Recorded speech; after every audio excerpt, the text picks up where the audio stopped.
Hello दोस्तों, मैं Shubham Jha IG mathematics class की ओर से आप लोग को हार्दिक अभिनंदन, हार्दिक बधाइयाँ।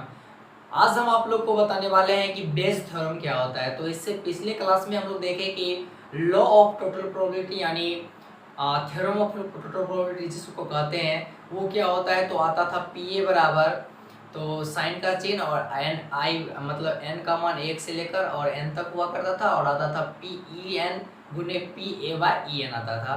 तो यहाँ पे ई एन दिखा रहा है कि इवेंट मेरे कितने हैं, मतलब कितना डिब्बा दिया गया है। एक जनरल फॉर्म से हम लोग बोल सकते हैं कितना डिब्बा दिया गया है।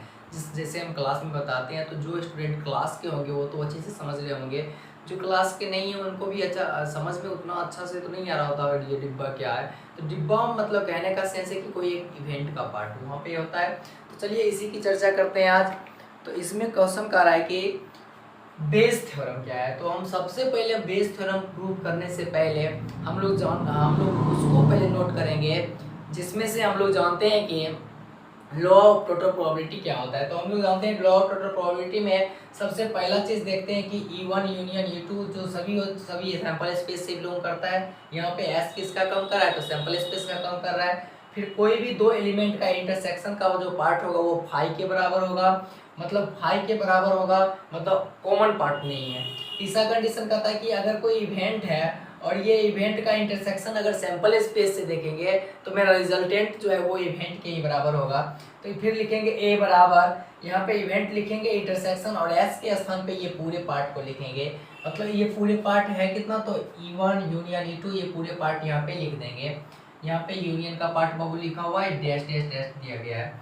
फिर अच्छे से लिख देते हैं कहीं आप लोग को कंफ्यूजन हो जाए। ये डैश डैश डैश है और यहाँ पे यूनियन का पार्ट है और ये लिखा हुआ है EN।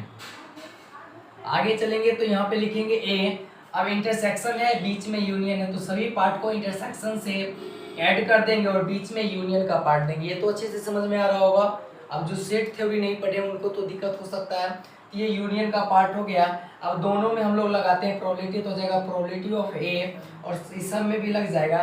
तो जैसे यूनियन में अगर ये दोनों डिसजॉइंट हैं, मतलब हम बोल सकते हैं कि जो सभी घटना अपवर्जी हैं, तभी तो इंटरसेक्शन का पार्ट जीरो है ना।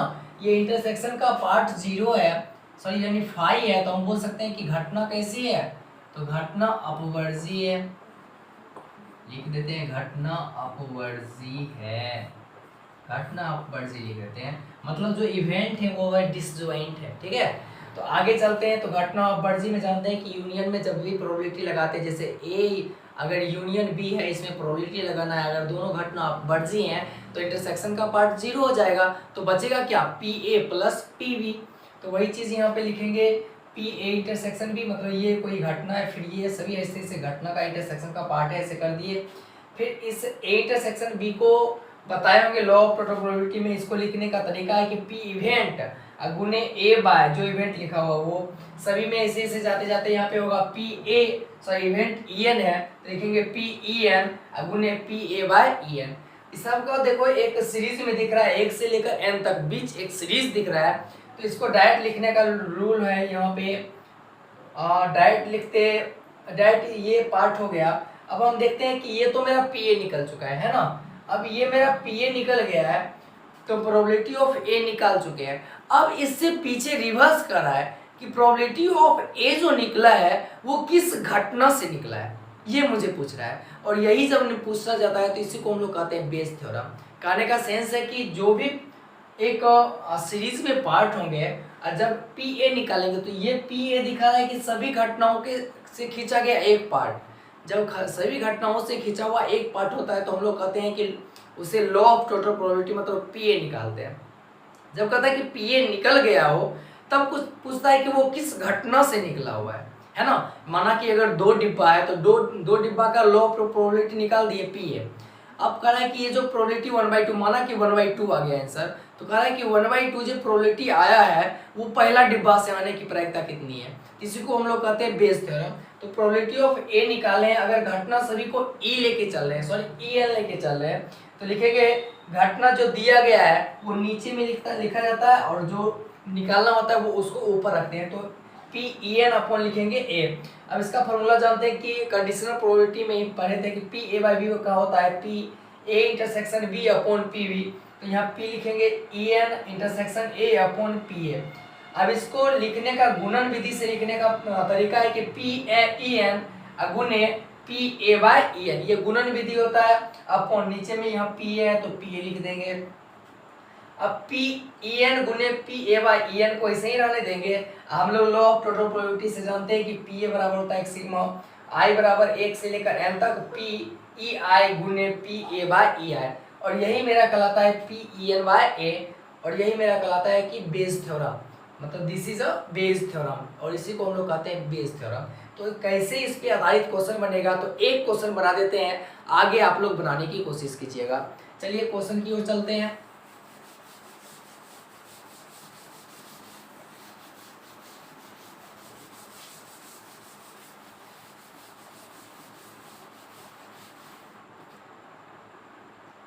जैसे दिया गया है आपको कि 2 डिब्बा है ना। चलिए क्वेश्चन समझने की कोशिश कीजिएगा। कहता है कि 2 डिब्बा है, जैसे 4 रेड है और यहाँ पे 3 ब्लैक है। एक और डिब्बा है जो कह रहा है कि इधर लिखते हैं क्योंकि कैलकुलेशन भी करना पड़ेगा, है ना, तो यहाँ पे लिखते हैं। कहता है कि 4 डिब्बा है, सॉरी 2 डिब्बा है, यहाँ 4 रेड और यहाँ लिखेंगे 3 ब्लैक। ये माना कि घटना E1 है।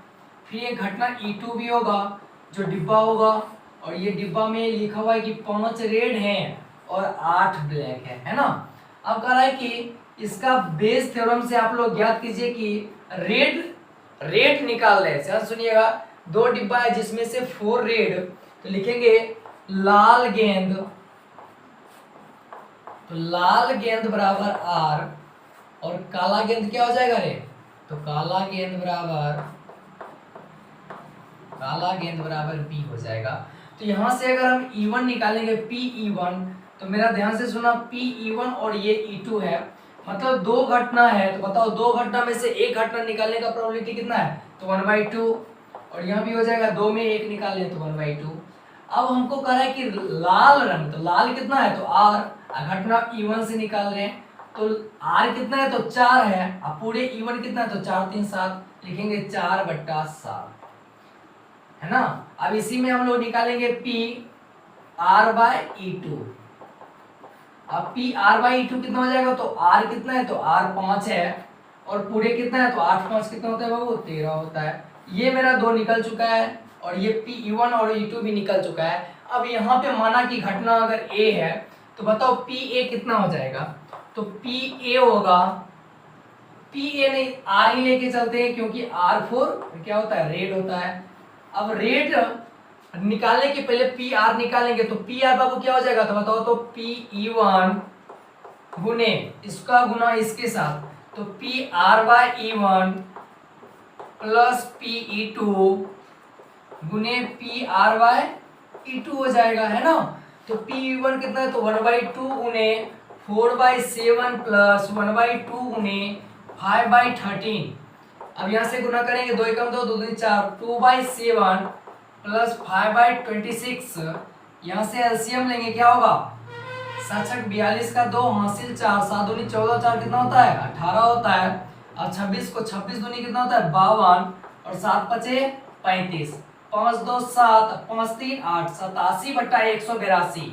ये मेरा क्या निकला है बाबू, तो ये मेरा निकला है PR निकला है। अब पूछ रहा है कि PR जो निकला है, अब ये पहला E से निकला है, इसकी क्या प्रोबेबिलिटी है, मतलब पहला डिब्बा से निकला है, इसकी क्या प्रोबेबिलिटी है। तो हम जानते हैं कि ये निकल चुका है, तो हम डायरेक्ट 87/182 यहाँ पे डायरेक्ट लिखते हैं, क्योंकि बोर्ड थोड़ा छोटा है। यहाँ आया था, कितना आया था बाबू, 87/182 ये आया था। अब इसी पे निकालेंगे, कह रहा है कि E1 क्या है, E1 का होने का घटना पूछ रहा है, तो E1/R लिखेंगे। इसका फॉर्मूला जानते हैं, PE1 गुने PR बाय E1 अपॉन जो पार्ट में निकला है, मतलब PR जितना निकला है, तो PE1 कितना है, तो 1/2 गुने PE2 कितना है, तो 4/7 अपॉन ये कितना है, तो 87/182 हो जाएगा।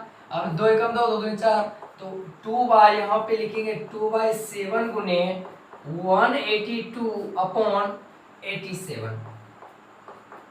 अब इसको गुना कर लीजिए, 2 दूनी कितना होता है 4 होता है, और यहाँ हो जाएगा 8 दूनी 16 का 6 हासिल 1, 2 एकम 2, 1 कितना होता है 3 होता है। नीचे देख लेते हैं 7 सत्ते 49 का 9 हासिल 4 होगा, 8 सत्ते 56, 56 4 कितना होगा 60। एक बार वेरीफाई कर लेते हैं, 7 सत्ते 49 का 9 हासिल 4, 8 सत्ते 56 और 4 60 हो गया, 2 दूनी 4, 8 दूनी 16 का 6 हासिल 1, 2 एकम 2 और 3, और यही मेरा क्या हो गया आंसर हो गया।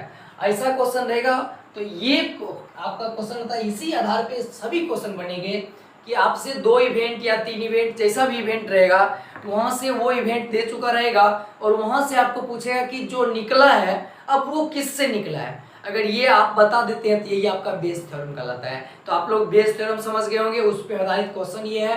तो आगे कल हम आप लोग को बताने वाले हैं कि एक्सरसाइज 13.3 कैसे बनता है। ठीक है, तब तक के लिए मैं शुभम झा, थैंक यू।